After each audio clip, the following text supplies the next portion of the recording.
आज बहुत सारी बात नहीं बताऊंगा, लेकिन जो बता रहा हूँ उसको आपको समझना है, सबको समझना। जब प्रार्थना करने बैठते हैं, बैठने के बाद आँख को नहीं खोलते जब तक आराधना चलती है, आँख पहली चीज।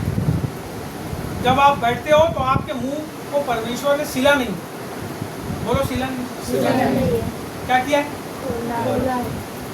कितने दरवाजे हैं आपके शरीर में, पता? कितने दरवाजे हैं आपके शरीर में?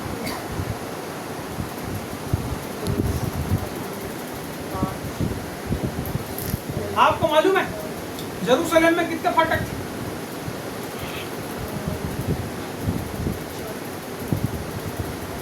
यरूशलेम में कितने फाटक?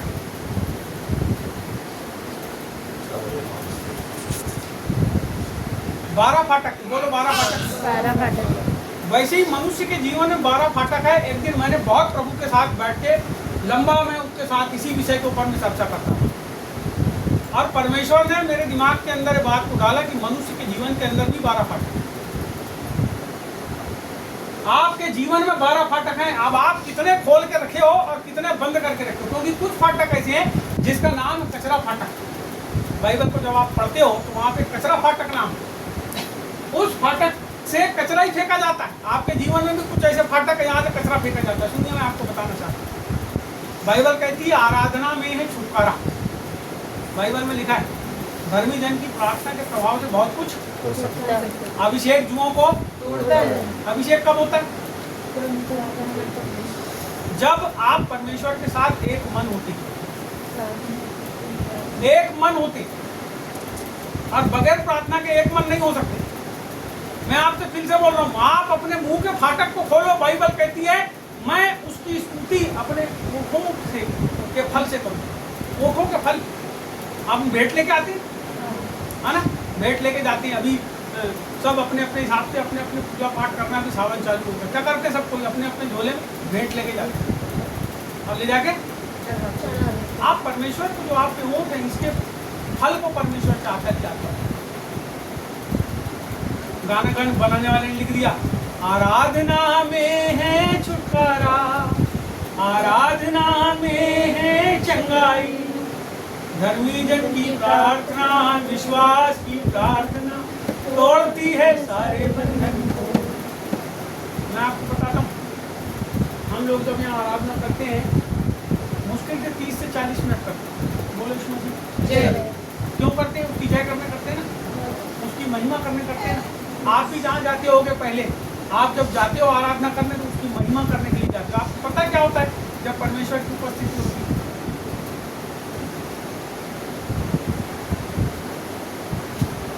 मालूम होना चाहिए, नहीं मालूम तो मालूम। देखो आज से बताता हूँ, बाइबल का दृष्टांत बताता हूँ। सुलेमान के मंदिर बनाए, सबने पढ़े? मंदिर बनाए सुलेमान ने, और जब मंदिर बनाया तो उसने बलिदान चढ़ाया। क्या चढ़ाया? बलिदान चढ़ाया। और बाइबल में लिखा है उसने हजारों हजार बलिदान चढ़ाए।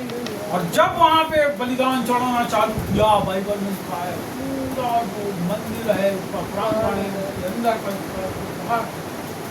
पूरा लहू से सब। बाइबल कहती है परमेश्वर की महिमा उस मंदिर के अंदर उतरना चालू हुई। और जब महिमा उस जगह के ऊपर उतरी तो बाइबल कहती है याजक उस जगह के ऊपर खड़े नहीं रह सकते। उस मंदिर पूरा जगह परमेश्वर की महिमा से भर गया। मेरे प्रियो, जब आप परमेश्वर की महिमा करते हैं, जब आप उसके लिए बलिदान चढ़ाते हैं, वो जगह परमेश्वर की महिमा से, और जगह जब परमेश्वर की महिमा से भर जाती है तो लोग वहाँ खड़े नहीं हो सकते। पहली चीज। दूसरी बात ये कि जब आप बलिदान चढ़ाते हैं, जब आप आराधना करते हैं, जब आप भक्ति करते हैं, और जब परमेश्वर की उपस्थिति होती है तो सारा अंधकार दूर। बाइबल कहती है परमेश्वर उजियाला है, परमेश्वर प्रकाश है। और जब वो अपनी महिमा लेने के लिए आपके मुंह से निकलते ना शब्द, बाइबल कहती है वो स्तुति के सिंहासन के ऊपर विराजमान हो जाता है। आप तो गूंगे के समान रहते हो, गूंगों के ऊपर परमेश्वर की उपस्थिति नहीं होती। परमेश्वर की उपस्थिति जिंदों के ऊपर होती है, क्योंकि बाइबल कहती है वो जिंदों का परमेश्वर, हालेलुया। उसकी उपस्थिति जिंदे लोगों के ऊपर होती है। और जिंदे लोगों की पहचान ये होती है कि वो प्रार्थना करने वाले होते हैं, वो उसकी महिमा करने वाले होते हैं, वो अपने मुंह को खोलकर परमेश्वर की स्तुति करने वाले होते हैं। मेरा यीशु क्रूस के ऊपर चढ़ा था और वहां से उसने परमेश्वर से प्रार्थना किया, ऐ मेरे परमेश्वर, ये नहीं जानते क्या करते उनको क्षमा कर। वो प्रार्थना कर रहा है क्रूस के ऊपर, है मेरे परमेश्वर, है मेरे परमेश्वर, तूने मुझे क्यों छोड़ दिया। मालूम है बाइबल बताती है वो क्रूस के ऊपर से भी प्रार्थना कर रहा था। और आज हम बहुत अच्छे खाते हैं, पीते हैं, घूमते हैं, ऐश करते हैं, अपनी जिंदगी को मन न माने ढंग से जीते हैं, उसके बाद भी हमारे मुंह बंद है। हमारा परमेश्वर स्तुति के सिंहासन। मेरे को याद है वो दिन जब पानी गिरता रहता था, धम धम धम धम धम धम पानी गिरता रहता। यहाँ से बावनथड़ी कॉलोनी 3 किलोमीटर दूर, अभी 4 हो गई, यहाँ से 4 किलोमीटर, माधवपुर से 3 किलोमीटर पानी गिरता रहता था। और मैं पैदल निकलता था अपने क्लिनिक से बंद करके, पैदल पैदल पैदल पैदल पैदल यहाँ से मैं जाता था बावनथड़ी कॉलोनी तक। मेरे को प्रार्थना करना था, मेरे को मेरे परमेश्वर की संगति करना था, कलीसिया से ये भाई लोगों के साथ मिलकर प्रार्थना करना था। मैं पैदल पैदल पैदल पैदल पैदल वहाँ चली जाता था। और जब मैं जाता था तो मेरे को बड़ा आनंद रहता था कि मेरे को जल्दी से जाना है, वहाँ पे समय के पहले पहुँचना है। और मैं घर से निकल 7 बजे का समय था, मैं अपना क्लिनिक 6:30 बजे बंद करके पैदल पैदल पैदल पैदल जल्दी जल्दी जल्दी जल्दी जाता था। और जब वहाँ जाता था अंदर जाके बैठते थे, ये भाई लोग भी पहुँचते थे, साइकिल से आते थे सब लड़के लोग, और हम लोग बैठ के जब प्रार्थना करते थे, मैं आपको बताता हूँ, जब हम प्रार्थना करते थे, प्रार्थना करते थे, आराधना करते थे, भक्ति के गीत गाते थे, वही गीत गाते थे जो अभी थोड़ी देर पहले गाए मैं बताऊँ, जिसके अंदर दुष्ट आत्मा रहती थी, दुष्ट आत्मा निकल जाती थी, कोई बीमार रहता है, बीमार सुलझ जाता है, क्योंकि परमेश्वर स्तुति के सिंहासन के ऊपर विराजमान हो जाता था। हम जब प्रार्थना करते थे, परमेश्वर का आत्मा उस जगह के ऊपर आ जाता था, क्योंकि हम सब अपने काम को छोड़कर, हम सब अपने धंधे को छोड़कर, हम सब चीजों को छोड़कर वहाँ केवल इसलिए जाते थे कि आज हम बैठेंगे और परमेश्वर, आज हम बैठेंगे और प्रभु की महिमा करेंगे। हम केवल यही सोच के जाते थे कि हम प्रार्थना करेंगे और प्रार्थना करेंगे और प्रार्थना करेंगे और प्रभु की दिव्य उपस्थिति। और जब प्रार्थना खत्म होती थी तो हम पूछते थे, भैया कुछ दिखा क्या, कोई दर्शन देखे क्या, कोई परमेश्वर ने तुम्हारे जीवन में काम किया क्या। तब हम बताते थे, हाँ भैया, परमेश्वर की बड़ी शक्ति मेरे जीवन के ऊपर, एक बड़ा अभिषेक मैंने महसूस किया।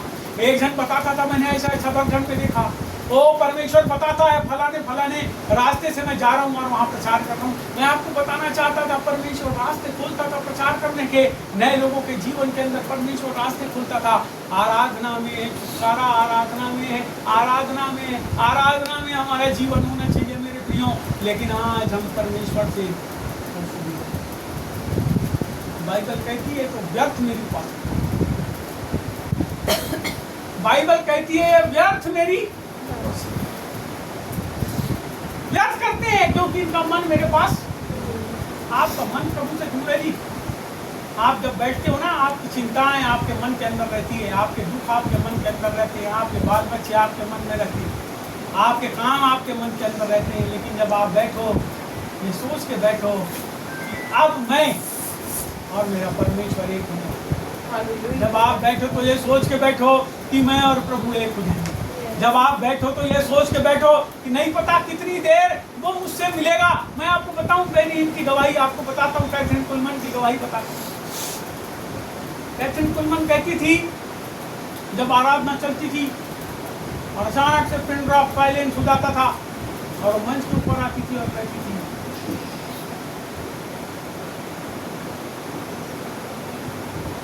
पूरा हॉल जहां 25-50 हजार लोग बैठे रहते थे, पिन ड्रॉप साइलेंस रहता था और केवल परमेश्वर की उपस्थिति होती थी। और जब प्रभु की उपस्थिति होती थी, अपने मन से लोगों के अंदर परमेश्वर का करंट, परमेश्वर की सामर्थ, परमेश्वर की दिव्य उपस्थिति उतरते चले जाती थी, लोग आत्मा से भरते चले जाते थे और छुटकारे को पाते चले जाते थे। और कुछ समय के बाद जब वो प्रार्थना करती थी, लोग एक के बाद एक मंच के ऊपर जाते थे और जाकर के अपनी गवाही को बताते। एक आदमी, एक बच्चा जिसका पैर नहीं था, उसका पैर उग गया। बोलो यीशु मसीह। क्या हो गया? क्या हो गया? उसका पैर, छोटा पैर लंबा हो गया। एक की आंखें नहीं थी, आंख अपने मन से, आराधना में है छुटकारा, आराधना में है चंगाई, धर्मी जन की प्रार्थना, विश्वास की प्रार्थना तोड़ती है सारे बंधन को।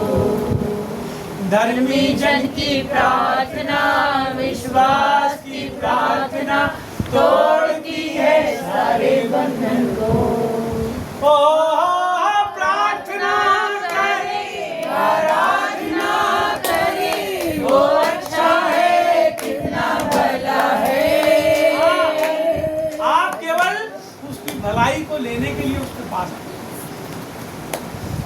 आपको पता है 3 राजा बाइबल में, 3 लोगों ने भेंट दी, ऐसा 3 प्रकार की भेंट के बारे में लिखा है, तो उसको 3 राजा बोलते।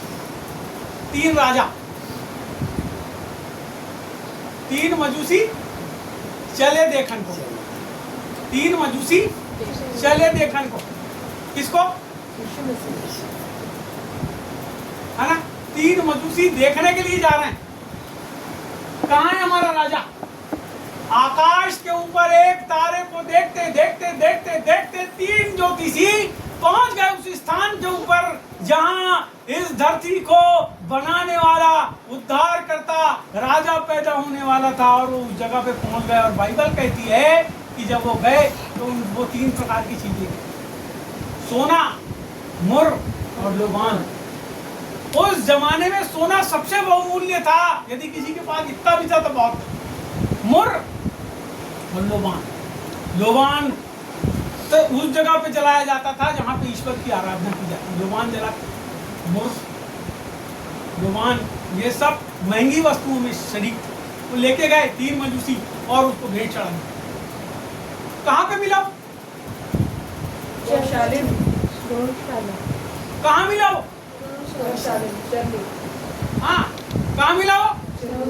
चरनी। गैया को डालते हैं ना अपन, चारा काय में डालते? काय में डालते?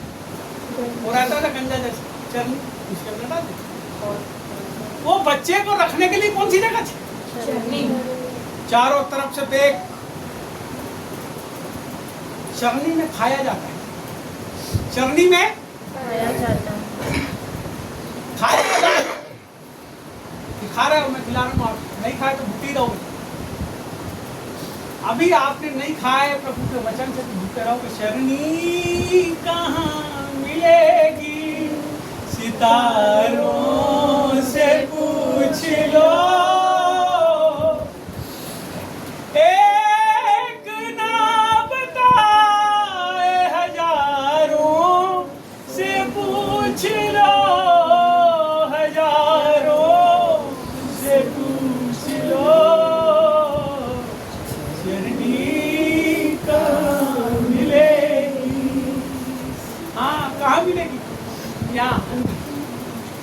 यहाँ भोजन वस्तु परमेश्वर चाहता है कि रहे, यहाँ पे वो भी रहना चाहता है क्योंकि चरनी के अंदर। आपको ये बात मालूम होना चाहिए कि जब आप आराधना करते हो उसकी उपस्थिति आपके जीवन, जब आप अपने मुंह को खोलते हो उसकी उपस्थिति आपके जीवन पे, जब आप उसके नाम को पुकारते हो उसकी उपस्थिति आपके जीवन पे क्यों आती? क्या करता है? हमारे परमेश्वर तो एक जन बोल रहा है हमारे मुंह के अंगीकार का, दूसरा जन क्या बोले आपने? हमारे साथ रहना चाहता है। Very good. रहना चाहता है नहीं, बोलो रहता है। कहाँ रहता है? हमारे साथ।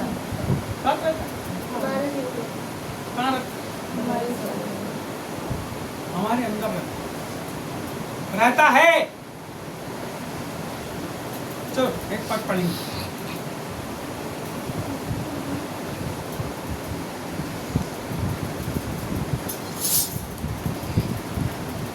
निकालिए प्रेरितों में काम, दूसरा अध्याय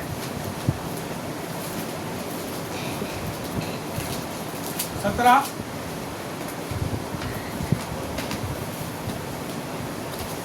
और 18, दूसरा अध्याय 17 और 18, 166 नंबर का पेज। परमेश्वर कहता है कि अंत के दिनों में ऐसा होगा हाँ कि मैं अपना आत्मा सब मनुष्यों पर उड़ेलूंगा जी और तुम्हारे बेटे और तुम्हारी बेटियां भविष्यवाणी करेंगी जी और तुम्हारे जवान दर्शन देखेंगे और तुम्हारे पुरनिये स्वप्न देखेंगे। जी वरन मैं अपने दास और अपनी दासियों पर भी उन दिनों में अपने आत्मा में से उड़ेलूंगा जी। और वे भविष्यवाणी करेंगे। बस हालेलुया। बोले सुनो जी, ये कब लिखा गया है ये वचन? 2500 साल पहले ये वचन लिखा गया है कि 2500 साल पहले लिखा गया है, और इसको उसके 500 साल के बाद प्रेरितों के काम में ये जो प्रेरित पतरस है ये जब प्रचार कर रहा है तो यह उस जगह से कोट कर रहा है, योएल की किताब से क्या कर रहा है, उसको कोट कर रहा है। क्यों? क्योंकि 120 लोगों के ऊपर पवित्र आत्मा, विश्वास करने वालों के ऊपर पवित्र आत्मा उतर गया, ऐसा लिखा है। यदि आप इसके दूसरे अध्याय को पूरा पढ़ोगे तो वहां पे लिखा है कि जब परमेश्वर का आत्मा उतरा तो जिस जगह पे उतरा वो जगह कैसी हो गई? बाइबल बताती है कि हिल गई और आवाज आई, और ये जो लोग बैठे थे इनके ऊपर आग की सी फटती हुई जीभ सबके ऊपर एक एक आकर ठहर गई। और बाइबल में लिखा है कि वो सब पवित्र आत्मा की से सामर्थ्य मैं यहाँ बढ़ गया और पढ़ूंगा। अन्य भाषा बोलने लगे। यहाँ लिखा है 2 में, आग की सी फटती हुई जीभ दिखाई दी और उनमें से हर एक पर आ ठहरी। वे सब पवित्र आत्मा से भर गए, वे सब आत्मा से गए। और जिस प्रकार आत्मा ने उन्हें बोलने की सामर्थ्य दी वे अन्य भाषा बोले। वो आत्मा से भर गए। बोलो आत्मा से भर गए। आत्मा से भर वहाँ गए। आत्मा की सामर्थ्य से भर गए नहीं लिखा है, वहाँ लिखा है आत्मा से, भर गए। आत्मा से। भर गए। अब जब आत्मा से आप भर जाते हैं तब पवित्र आत्मा अलग अलग प्रकार की 9 सामर्थ्य देता है। कितने प्रकार की? 9 प्रकार की। वो पहला कुरिन्थियों 12 अध्याय में लिखा है कि वो अन्य भाषा बोलना, अन्य भाषा का वरदान बताना, भविष्यवाणी करना, चंगा करना, ऐसे करके 9 प्रकार के वरदान, ज्ञान और बुद्धि, ज्ञान का वरदान और बुद्धि का वरदान, 9 प्रकार की सामर्थ्य वरदान को बताना। यहाँ पे पहले जो चिन्ह है वो ये दिखाई दिया कि जब वो भर गए तो क्या करने लगे? अन्य भाषा में बोलने लगे। उस जगह पे 18 देश के लोग थे। कितने देश के? 18। कितने देश के? 18 देश के लोग थे। और ये 18 देश के लोग अपनी अपनी भाषा में, वो बोलने वाले जो बोलते थे वो अपनी अपनी भाषा में। आज आप जो अन्य भाषा बोलते हो, मैं जो अन्य भाषा बोलता हूँ उसको मैं समझता हूँ और आप ही समझते हो। समझते हो? समझते हो? आप समझते हो क्या बोलते हो? आप समझते हो क्या बोलते हो? आप मैं, इसलिए बाइबल में लिखा है कि जब तुम सब जमा होते हो और अन्य भाषा बोलते हो और वहाँ कोई वरदान उसका अनुवाद करने वाला अपना हो तो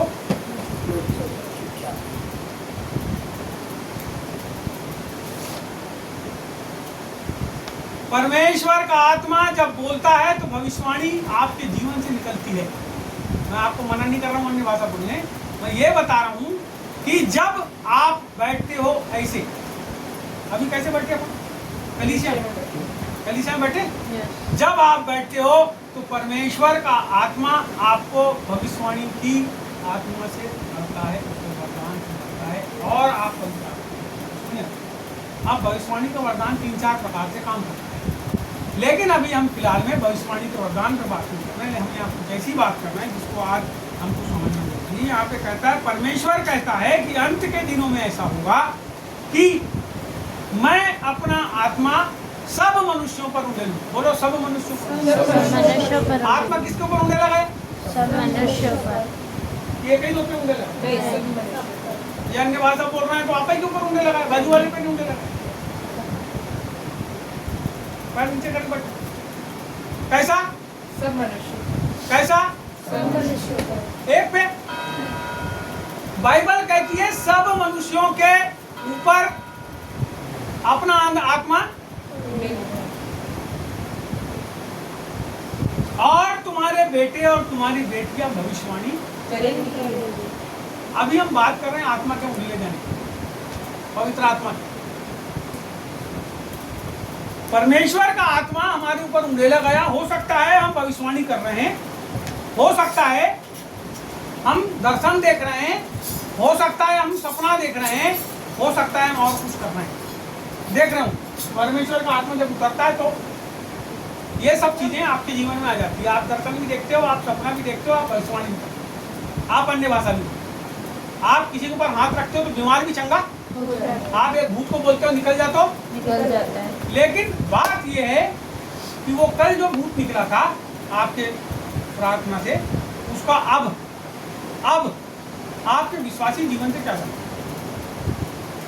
आप जो अन्य भाषा बोलते हो, आपके विश्वासी जीवन से उसका क्या संबंध है? प्रभु ने तो आपको वरदान दे दिया, तो आप भूत भी निकाल रहे हो, आप चंगाई भी कर रहे हो, आप भविष्यवाणी भी कर रहे हो, आप सब कुछ कर रहे हो। मेरी बात को समझना आप। लेकिन ये जो आत्मा आपके जीवन के ऊपर में उतर गया है, वो आपके जीवन में काम कर रहा है कि नहीं कर रहा है, अब ये बात ठीक है। वरदान आपको मिल गए, दान आपको मिल गए, भविष्यवाणी आपको मिल गई, स्वप्न आपको मिल गए, सब कुछ आपको मिल गया, 9 वरदान मिल गए, 5 प्रकार की प्रेरित क्या बोलते हैं, आपको सेवकाई करने के सब वरदान मिल गए। परंतु अब मैं ये पूछ रहा हूँ कि ये जो आत्मा आपके जीवन के ऊपर उतरा, उस आत्मा के साथ आपका क्या संबंध है, या आत्मा आपके जीवन के अंदर क्या परिवर्तन को ला रहा है? इस बात को मैं आपसे इस समय पूछना चाहता हूँ, आप सब जितने लोग बैठे।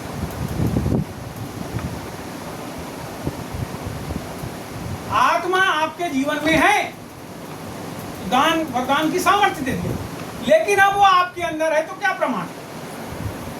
ये आपके जेब में पैसे हाथ डालो, कितने पैसे देखो, है पैसे? कहीं ना कहीं पैसे हैं, है जेब में पैसे, आपके जेब में है, आपके जेब में है पैसे हैं, आपके पास है पैसे, कहीं ना कहीं लुका के रखती है लेडीज पैसे सबके पास। उसका प्रमाण क्या प्रमाण है भैया? पैसे आपको कहाँ है? क्या प्रमाण है? अब मैं प्रमाण पूछ रहा हूँ। प्रमाण का मतलब सबूत। मेरे पास पैसे हैं, दिखाई देगा, कहाँ है?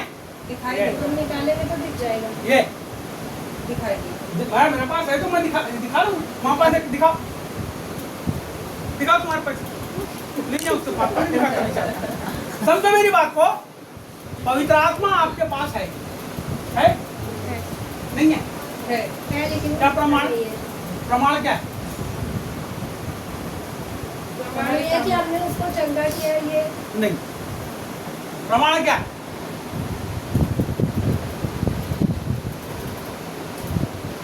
दिखाई देना चाहिए, अधिकार में दिखाई देना चाहिए हमारे कामों के द्वारा। पवित्र आत्मा कैसा है? कौन है पवित्र आत्मा? कौन है पहले बता। हमारे सहायक आत्मा। कौन है वो? तो बाइबल से पढ़ लियो तुमने, कोई से सुन लियो तो बता रहे। कौन? तुम्हारा क्या अनुभव है उसके बाद? तुम्हारा खुद का क्या अनुभव है पवित्र आत्मा से संबंधित? तो पढ़ के बता रहे हो। जो पढ़े हो वो तुम्हारे जीवन में वास्तविकता है क्या? बाइबल में जो पता है आपको, जो बाइबल है ना, ये वास्तविक है। बोलो बाइबल वास्तविक है। इसमें जो लिखा है वो सब सत्य है, सत्य के सिवा कुछ नहीं है। जो भी लिखा है सब सत्य है, सत्य के सिवा कुछ नहीं है। लेकिन उस वास्तविकता को आपने अनुभव किया क्या? आपके जीवन में पवित्र आत्मा आके रहता है, इसका प्रमाण क्या है? प्रभु ने आपके ऊपर आज तक दबाव डाला कि तू मेरे को नहीं मानेगा तुम मारूंगा तेरे को। आप छोड़ दिए कई बार, प्रभु कई बार पकड़ लिए। मेरी बात को समझना, बहुत से लोग हैं, सबको नहीं बोलते। कई बार छोड़ दिया और कई बार पकड़ लिए। प्रभु ने बोला रात के समय जब सोए रहे 10 बार नहीं मानेगा तो बोला, आज तक कोई दबाव डाले। अब आप ये बताओ, आप कितने लोग के ऊपर दबाव डाले? आत्मिक, मानसिक, शारीरिक? पवित्र आत्मा है आपके अंदर? बोलो है, बोलो है। मैं ये नहीं बोल रहा हूँ नहीं है, मैं पूछ रहा हूँ भाई कि नहीं। अगर है तो उसका प्रभाव है, वो उसका लक्षण था। अब मैं कहीं गया, मेरे को उनका कुछ भी समझ अच्छा नहीं लग रहा है, तो मैं क्या करता हूँ, अपना गाड़ी उठाया, रात मारा गाड़ी अपने घर में, वो रहने दो जैसा हो, कुछ नहीं कर सकते उसके जीवन में। घर में आके क्या प्रार्थना करना, प्रभु क्या कर, उसके मन में खुद ही प्रभु था। आप और मैं कुछ नहीं कर सकते बगैर बताए तुमने किसके लिए कितनी प्रार्थना करे। जब वो पूछता हमारे लिए प्रार्थना की तो हाउ बोल देते हैं। मैं अब अपनी बात कर रहा हूँ, अपने लोगों को, अपने खुद के जो बैठे यहाँ पे, पवित्र आत्मा के साथ आपकी दोस्ती होना चाहिए। दोस्त का गुण आपके जीवन पे आता है। बोलो जी, आपकी कोई दोस्ती पवित्र आत्मा के साथ नहीं। आप उसके साथ बैठते हो, मैं जो बैठ रहा हूँ उनकी बात नहीं कर रहा हूँ, जो नहीं बैठ रहा हूँ उनकी बात। आप अपने स्वार्थ के लिए बैठ रहे हो तो आपका स्वार्थ ही पूरा होगा और प्रभु से तुम्हारा कोई संबंध नहीं है। तुम केवल अपने काम निकालने के लिए उसकी भलाई को देखने उसके पास। मेरी बात को समझ रहा, फिर से अच्छे से समझा रहा हूँ। मेरा फलाना काम हो जाए प्रभु बोल के प्रार्थना में आना, और प्रभु मेरा काम हो चाहे मैं तेरी प्रार्थना करूंगा ऐसा बोल दिया। दोनों बात में फर्क। जब स्वार्थ खत्म हो जाए, कोई दोस्त है, कोई काम नहीं रहता, उसको फोन करता, क्यों क्या कर रहा है, चल आना यार, आ जा इधर आ जा। अपन क्या करते हैं, कोई काम रहता है, मुझे तफरी करना है उसके साथ, पूरा समय नाश करना और वापस अपने घर में आके माँ बाप चिल्लाते रहते, क्या को गया था फालतू ऐसा वैसा, अरे मेरा दोस्त है जाऊंगा नहीं क्या। तो दोस्ती में कोई सीमा नहीं। लेना है कुछ पैसे वगैरह देना, थोड़ा बिरयानी खिला दी, क्या करता है वो लोग, चल नहीं भी रहते तो भी चलना, ठीक है हो जाएगा जुगाड़, चल चलते। ये क्या है, दोस्ती है आपकी पवित्र आत्मा से दोस्ती।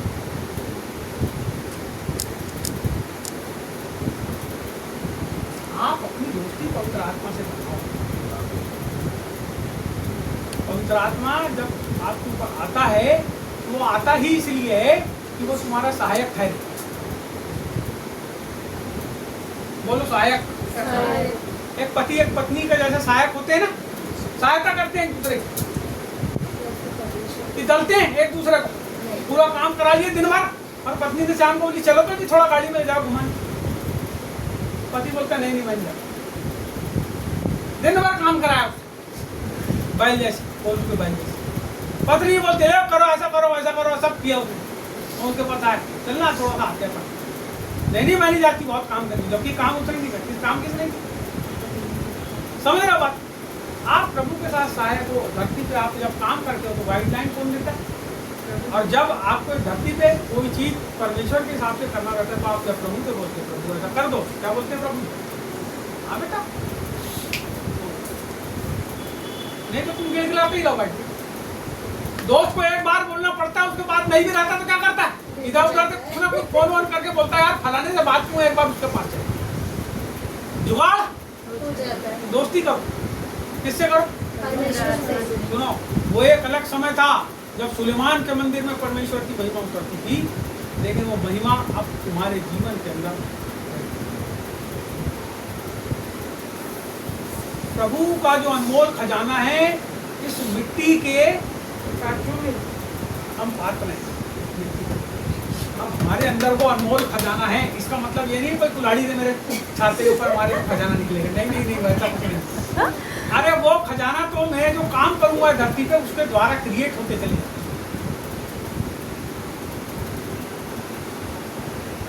समझ रहे बात समझ रहे हैं। आप जब प्रभु से दोस्ती करेंगे, आप उसके सामर्थ्य में, उसकी शक्ति में, उसके अभिषेक में, उसके प्रेम में, उसकी दया में, उसकी तरस में, उसके हर बातों में आप आगे बढ़ेंगे। आपके जीवन के अंदर में जो अशांति थी, वो अशांति आपकी क्या हो जाएगी, समाप्त होती चली जाएगी। आपके जीवन में जो बड़ा टेंशन है वो कैसा होता चल जाएगा, समाप्त हो जाएगा। आपके जीवन में जो दिमाग में जो निरंतर एक के बाद ऐसे चकर गिननी के जैसे विचार आते रहते हैं, और वो विचार खत्म ही नहीं होते। आपको पता है जब प्रभु की उपस्थिति में जाते तो विचार सब खत्म हो जाते, लेकिन कब, जब आपका मन उसमें लगता है। बोलो मन। अब फिर से आ गए मन। बाइबल कहती है कि ये मेरी उपासना क्या करती है, उठो से कैसे करते हैं व्यर्थ, तो मेरा नाम देते हैं लेकिन मन को शोध कैसे है? मन के साथ प्रभु के पास, काय के साथ, मन के साथ प्रभु के पास। यहाँ लिखा है, फिर से पढ़ूंगा उस वचन को। यहाँ लिखा है, मैं अपना आत्मा सब मनुष्यों पर हूँ देता। भविष्यवाणी करना, सपना देखना, वो सब ठीक है। आपके पास समय है प्रभु के लिए? आपके पास समय है प्रभु के लिए? है तो आप आते हो, है तो आप आते हो, और नहीं है तो शुरुआत मालूम है कहां से होती? शुरुआत होती समय से। प्रभु के पास आने की शुरुआत कैसे होती? प्रभु के पास यदि आप आए हो तो आपको समय ही मांग रहा है। प्रभु आपसे कुछ नहीं मांग रहा, ना रुपया मांग रहा, ना पैसा मांग रहा, ना कौड़ी मांग रहा, ना धन मांग रहा, ना दौलत, क्योंकि वो सब उसके पास। प्रभु आपसे एक ही चीज चाह रहा है, वो संगति। अब वही आप नहीं करते। आदम के पास प्रभु क्यों आता था? नीतू भैया क्यों आता था? क्यों आता था? मिलने, बातचीत करने आता था, बात करता रहा क्यों? आज वो हमारे पास है, वो क्यों हमारे पास? क्यों है? क्यों है आपके पास प्रभु? है? तो नौकर वोकर तुम्हारे साथ रहेगा। कौन है? क्या है? किताब क्या है?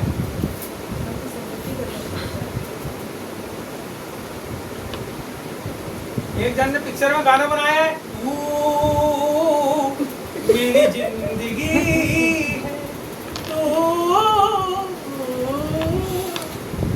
ऐसा करके वो मेरी हर खुशी फलाना ढिमका। तो आखिरी में बोलता हूँ, वो यीशु मसीह। ना कोई औरत में आपको वो सुख मिलेगा, ना तुम्हारे बाप में वो सुख मिलेगा, ना तुम्हारी माँ में मिलेगा। वो मेरी जिंदगी वाला सुख, मेरी हर खुशी वाला सुख, मेरे हर जज्बातों को समझने वाला सुख आपको कहाँ मिलेगा? केवल यीशु मसीह मिलेगा। सुनो, जितनी औरतें बैठी है अपने पतियों के साथ यहाँ पे, वो भी समझ ले, पति से पैसे ही मिलेंगे, लेकिन सुख किससे मिलेगा? बोले यीशु मसीह की जय, बोले यीशु प्रभु की जय, बोले यीशु प्रभु की। आपको समझना पड़ेगा ये बात, वही हमारा सब कुछ है। आपको उसकी संगति करना पड़ेगा।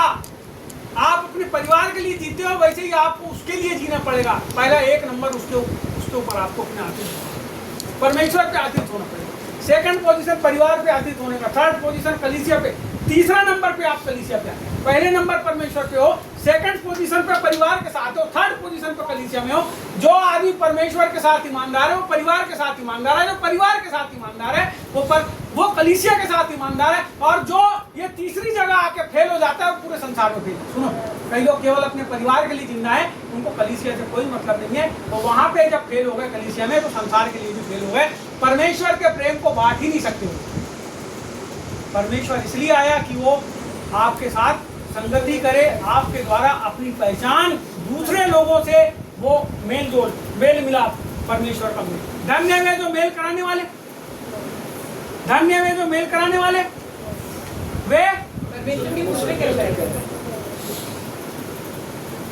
धन्य में जो मेल कराने वाले हैं वे परमेश्वर के पुत्र कहलाएंगे, है ना? एक पुत्र यीशु, लेकिन करोड़ों पुत्र हम सब। एक पुत्र यीशु और करोड़ों पुत्र उस एक पुत्र के ऊपर विश्वास करने से हम सब गोद ले लिए जाते हैं, कागजी रूप से गोद ले लिए जाते हैं। हम सब उसके जायज संतान कहलाते हैं। आपको मालूम है, ये बच्चा यदि मेरे को छोड़ के भग जाए मेरे बुढ़ापे में, कोई काम का है? आपके बाल बच्चे आपका अभी जवानी में काम ना करें, कोई काम के हैं? वैसे ही आप परमेश्वर के तब काम के हैं जब आप उसके लिए अपने आप को समर्पित करें और उसके कामों करें। ये दो बात को आप ध्यान रखें। आदर करना, परमेश्वर का आदर करना, माता पिता का आदर करने बोला ना उसने। माता पिता का आदर करना क्या चीज है? आदर में दो चीज होती है। क्या क्या होती है भैया आदर में? प्रेम और समर्पण। क्या क्या होता है आदर में? बोलो, स्वागत और सत्कार। स्वागत का मतलब, अरे मौर्य भैया आएगा, आइए भैया,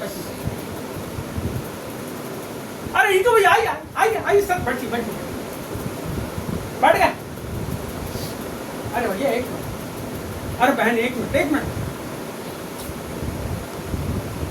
अंदर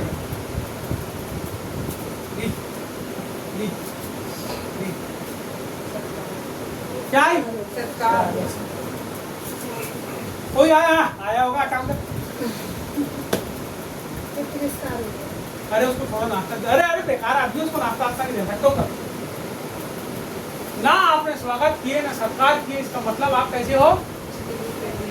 क्या तुम कभी आदर नहीं करने वाले हो, केवल क्या करोगे उसका? तिरस्कार। तो तिरस्कार और आदर में बहुत फर्क है। आदर में सम्मान भी मिलता है और सत्कार भी मिलता है। आप जाओगे तो अच्छा कुर्सी में बिठा लेंगे और खाने भी देंगे, वो आदर।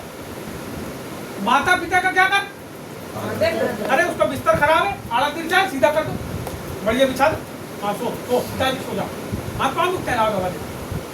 क्या है ये? आदर है, ये सम्मान है, ये सत्कार है। आप जब करते हो, परमेश्वर की आशीषें बाइबल बताती है आपके जीवन के ऊपर आकर ठहरती है। और आप जिस देश में रहते हो भगोड़े के जैसे नहीं जीवन जीते। जिस जगह पर रहते हो वहां परमेश्वर तुमको चारों दिशाओं में फैला देता। आपको कोई हिला नहीं सकता। 10 दिशाओं से आपकी डोर, आपके खूंटे बन जाते हैं और वो जो खूंटे आपके बनते हैं आपके तंबू को हिलने नहीं देते। आपको मालूम है? और वो तंबू के जो खूंटे हैं धीरे धीरे प्रभु क्या करता है? बाइबल में लिखा है उन तंबुओं को, उन खूंटों को परमेश्वर बड़ा बनाता है। आपके छोटे से घर को बड़ा बनाता है। एक घर से 2 करता है और 2 से 4 करता है। सुनो, मैं आपको बताना चाहता हूँ, जितने लोग अपने माता पिता का सम्मान और सत्कार नहीं करते, करना चालू करो, प्रभु आशीष दे। आज जितने लोग जो प्रभु में हैं और ऐसा सोचते हैं कि हम क्यों आगे नहीं बढ़े, क्यों हमारे जीवन में ऐसा नहीं हुआ, वैसा नहीं हुआ। अरे उसको देखो वो कैसे आगे बढ़ रहा है। वो इसलिए आगे बढ़ रहा है क्योंकि अपने माँ बाप का आदर। मेरी बात को समझना, जितने लोग अपने माँ बाप का आदर करते हैं परमेश्वर उनका इस धरती पे आदर करता है। बाइबल में ऐसा लिखा है, जितने लोग मेरी सेवा करते हैं, मेरी बात को समझना, जितने लोग मेरी सेवा करते हैं परमेश्वर उनका आदर करता है। किसकी सेवा करते हैं? जब आप यीशु की सेवा करते हो तो सेवा क्या है इसको भी समझो। लेकिन अभी हम इस बात के ऊपर आए हैं कि जब पवित्र आत्मा हमारे ऊपर आया है तो वो हमारे अंदर से दिखता है। एक गाना है, उसको मैं यहाँ कभी कभी जाता हूँ, बस स्टैंड में चर्च है, बहुत पुराना चर्च है, तो बहुत पहले जाता था, अब तो नहीं गया, मैं कई साल से नहीं गया। और कभी कोई मीटिंग फंक्शन होता तो चले जाते, तो वहाँ गाना गाते, मुझ में यीशु की शोभा। क्या है यीशु की शोभा? उसका व्यवहार, उसका आचरण, वही तो है, वही है। पवित्र आत्मा जब आ जाता है तो उसका आचरण, उसका व्यवहार आपके अंदर होता है। ये लड़की जाती रास्ते से कभी नहीं बोलती जय मसीह के अंकल, मैं जाती हूँ इधर से। कभी कोई आके ऐसा नहीं बोलता, अरे अंकल आज हम आपके घर प्रार्थना करने आए, थोड़ी देर बैठ के प्रार्थना कर लेंगे। प्रभु का सेवा, प्रभु का सेवा, प्रभु की सेवा करना, उसको समय दे। प्रभु की सेवा करना, जो प्रभु को नहीं जान रहा उसको संदेश सुना। प्रभु की सेवा, अपने घर आए हुए लोगों का, भले तुम्हारा दुश्मन हो, उसको सलाह कर सत्कार करना। प्रभु की सुनिए, मैं आपको बताऊं, परमेश्वर की सेवा, सब लोगों से प्रेम करना परमेश्वर की सेवा, वही है। मैं कभी कभी गुस्सा हो जाता हूँ, जान दो उसको, मत आन दो। फिर जब मान लो आई गया तुम्हारे घर तो मतलब आइए सर, आइए, सब क्षमा करना है इसको। सुनो, आपको परिवर्तित होना पड़ेगा, आपको परिवर्तित होना पड़ेगा।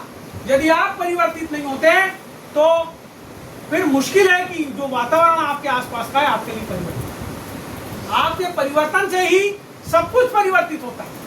आप जब प्रभु के सामने अपने आप को बदल के रख देते हो, जक्कई के जीवन में क्या हुआ? अरे जब गया तो उसके जीवन में क्या हुआ? प्रभु यीशु, अरे भूल जाते हुए नीतू भैया ने 25 बार प्रचार किया पहले के जमाने में।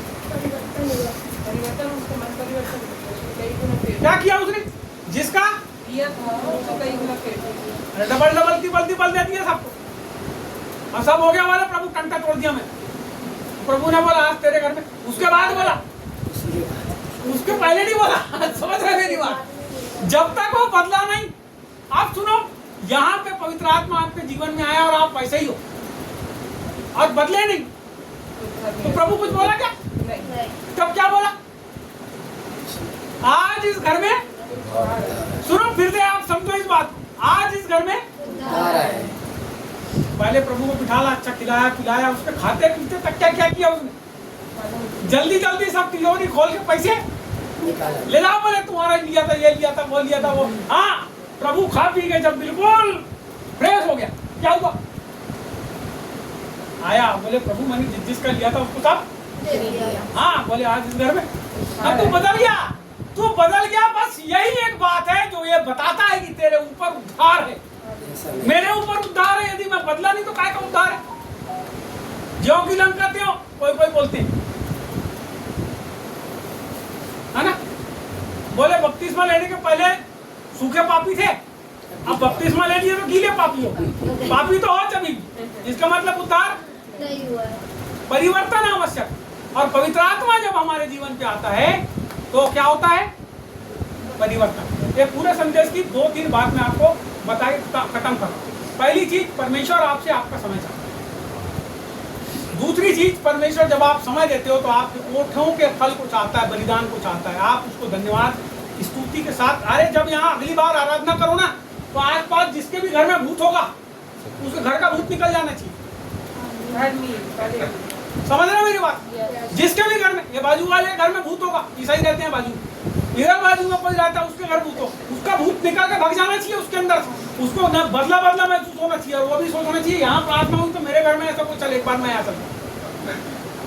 पहले के समय क्या होता था? प्रार्थना में यही होता, आराधना करो, लपक के करो, दिल खोल के करो। अरे क्या बिल्कुल घर से आए हो, सो के उठ के वो बैठे होंगे जैसे ऐसे, वो लपा वाला रहता है ना, ऐसा बैठ रहता है, ऐसे मत बैठो। वो शुरू से आकर के तुम्हारा मुंह देखो जब भी आंख खोल के, अरे गाओ भैया गाना, अंदर से आवाज निकालो। पेट को, तुम्हारा पेट की हथेली अंदर चले जाए, ये गले की सब नस खुल जाना चाहिए जब गाना गाओ। गाओ, चिल्ला, ये मेरा घर है, कोई रिपोर्ट करेगा मैं नहीं करेगा, तुम्हारी नहीं करेगा, क्या टेंशन ले रहे हो? करो जम जम के प्रार्थना। ये हमारे मामा ने तो आज लपक के आराधना किया, मुक्ति दिलाया में दूसरे वाले इस क्षेत्र में चले गए मना करने। समझ लो बात, पूरी नाक वाक सब बह रही है, आंसू आंसू सब। वो कभी ऐसा नहीं हुआ उसके जीवन में, जब से देख रहा हूँ 12-15 साल 17 साल से, आज उन्हें लपक के आराधना करता। समझ रहे हो मेरी बात? अरे करो तो ऐसा, बहने दो तुम्हारी नाक वाक से मरे सब जितना भरा गंदा सब निकालो बाहर और शुद्ध होकर प्रभु के पास जाओ। बोलो यीशु मसीह की। समझ रहे हो कि नहीं? तो बैठ गया तू गूंगा जैसे। अरे इतना बड़ा सुज्जर आता है तुतारी एक बैला को पोछने का। देखो बैलगाड़ी कभी चलाया? मैंने चलाया। बैला भी इधर भागता है तो तुतारी को कोसता है तो ऐसा बराबर आता, फिर चलता सीधे, कासरा पकड़ के रखना पड़ता है। फिर एक बैल इधर मारो तो अरे फिर उसको बीच में ला दो।